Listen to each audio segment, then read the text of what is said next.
Okay, well, thanks for inviting me along. It's a pleasure to be here, it really is. I'm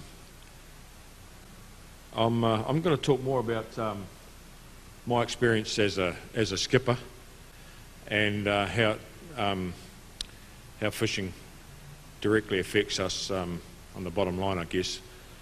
So it's not a flash presentation. I'm just going to talk to photographs, and at the end, I've got a short video clip. Now, over the years, I've done quite a lot of filming and 3 or 4 documentaries about fishing in South Georgia and the Ross Sea, and you're welcome for a copy of that. I have a memory stick with that you're most welcome to take with you. So I've been fishing for about 40 years now, ever since I left school. I've only ever caught fish on a hook or in a pot, crayfishing in Fiordland, or longlining for ling and groper and bass, and tooth fishing for the last 18 years. A little bit of tooth fishing around New Zealand, which is unsuccessful. We'll keep trying, but we haven't managed to catch anything significant there. And in the Ross Sea, we started fishing in the Ross Sea in 1998, and 88.1, 88.2, 58.41 to the west, and even into 88.3 along the coast to the Getz ice shelf and places like that. So we've explored all along those areas, and we don't have any whale problems to our knowledge at this stage in the Ross Sea and in those other areas. The whale problems start over for us in South Georgia. Thanks, mate. So so we've been over in South Georgia since 2003 when we first operated there. Then there was a brief spell, and we came back in 2005, I think, and have been fishing there every year since. This photograph was actually taken in South Georgia last season. A large iceberg there broke up, and just to highlight some of the challenges that we have even there. This was going past Shag Rocks on our way to the start of last year. Fantastic place for photographs and opportunities. These are glacier bergs, or jade bergs.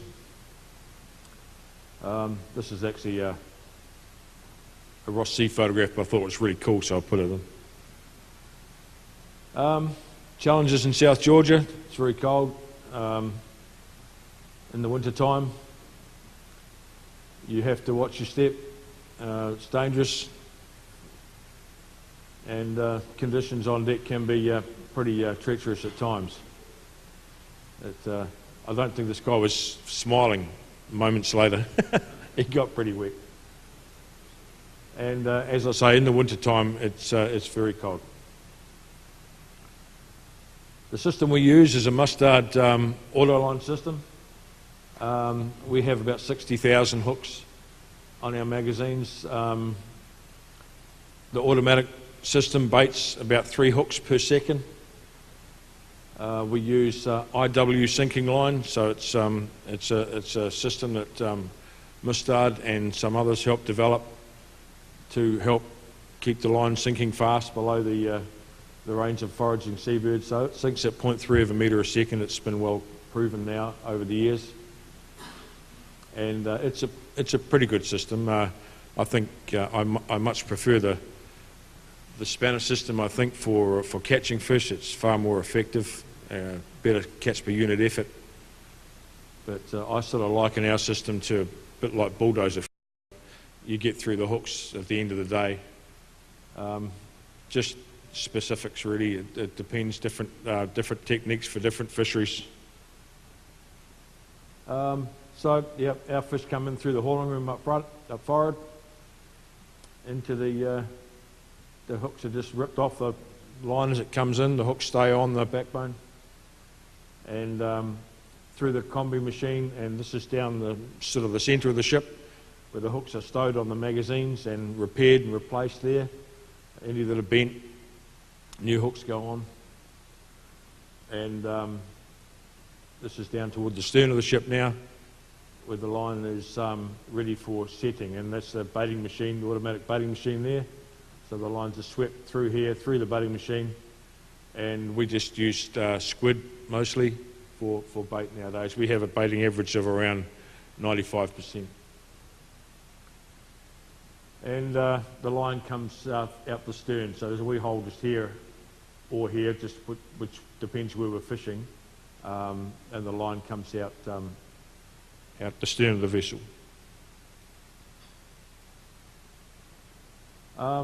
Like everybody, we do a lot of research to back up our fishery. These guys are doing solid biological sampling, measuring weight, otoliths, that sort of thing. We do a lot of tag release. One fish per tonne is tagged and released.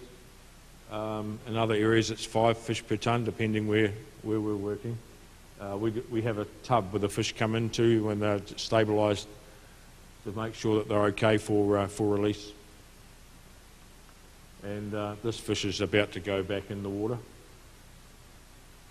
Our fish is processed head off, hung in a blast freezer by the tail, and then stowed in the hold like that.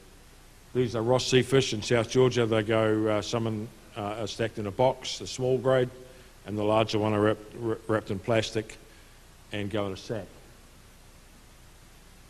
We take safety very seriously, as everybody does these days. We have to. It's very important, and we quite often get people in the water in the icy conditions just to show them that they will save their lives.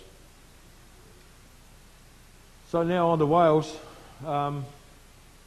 As I say, I've been fishing for a long time, and when we first arrived in South Georgia and experienced whale problems, my first experience was with killer whales. Actually, they arrived the first morning we started hauling, and then I realised that this wasn't going to be easy. But we moved away from the area that we'd started fishing, and the whales went on to somebody else, the killer whales, and then we didn't have a problem for a week after. Forgot all about it. It was fine. We carried on. And a few days later, a sperm whale turned up. That was exciting to see a sperm whale right alongside the ship. And we guessed he was taking a few fish, so it wasn't a problem. If it kept him around, it was great, you know. So, yeah, it was a bit of a novel thing 10 or 12 years ago. Like I say, it was quite cool to have 2 or 3 sperm whales swimming around the boat. This big killer whale, it's not my photograph, but it was a real good one. I thought I'd put it in. When the killer whales turn up, we get nothing, generally speaking. They'll take everything. If we keep hauling, they'll just keep whipping the fish off. Our policy is to stop fishing when killer whales arrive, buoy our line off and move away. We've tried using the orca saver. Some days I think maybe it's working. You know, we'll buoy our line off and steam away and put the orca saver in the water and hold our breaths. And with a bit of luck, they'll swim away. Yeah, sometimes they work, sometimes they don't. It's very difficult and to quantify just what is working for you, but you have to have a plan and stick to a process, which is what we do with the killer whales.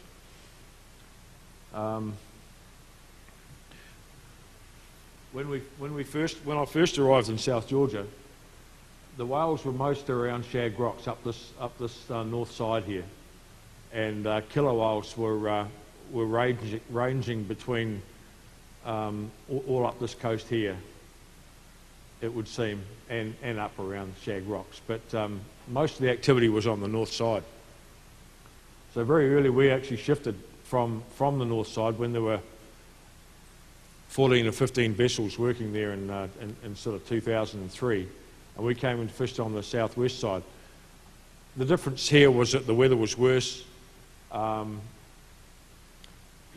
yeah, the conditions were a lot tougher than on the other side, but there were less whales, so we hung in there, and pretty much most of our our time is spent on the south side. So I guess what I'm trying to say is that in those early days, whales weren't a problem. They weren't a worry. We were just worried about the killer whales turning up, and they arrived every 10 or 12 days, sometimes only a couple of, I remember a couple of seasons they only visited twice. And then we'd have the runaround process. We'd steam away, they'd swim away, we'd reset, start hauling again, they'd come back, so we'd stop again and move on. Those sorts of battles. But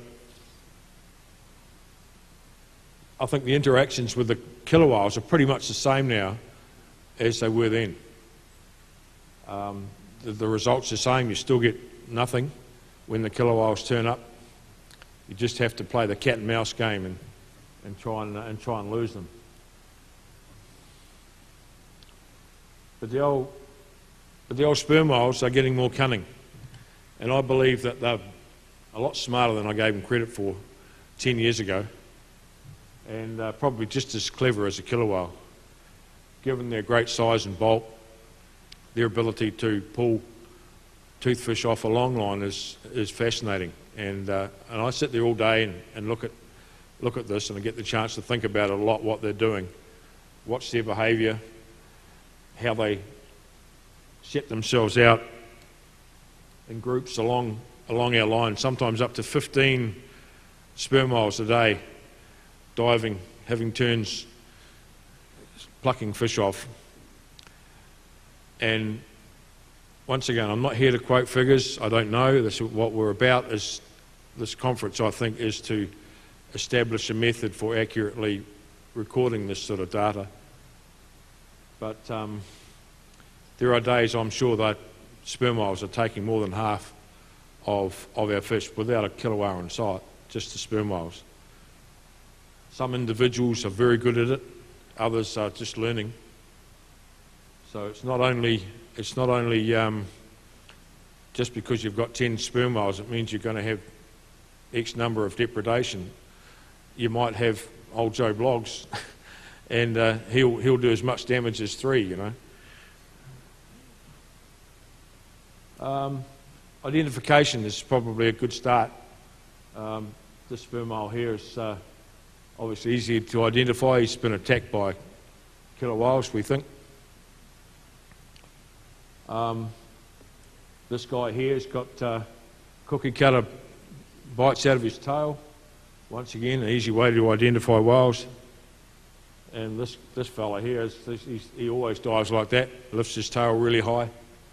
It's another way to identify. I think one of our biggest challenges is identification and tracking, which now a short video clip that you'll see later will go into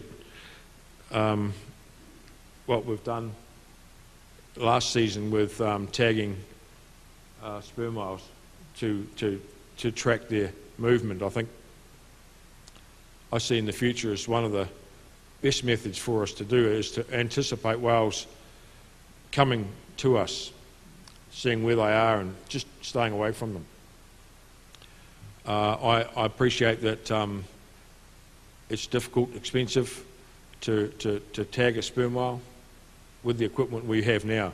10 years ago, we couldn't have done it at all. We're doing it now. I think in 10 years' time, there'll be technology there that we can track whales probably for a year before the tags become useless or fall out.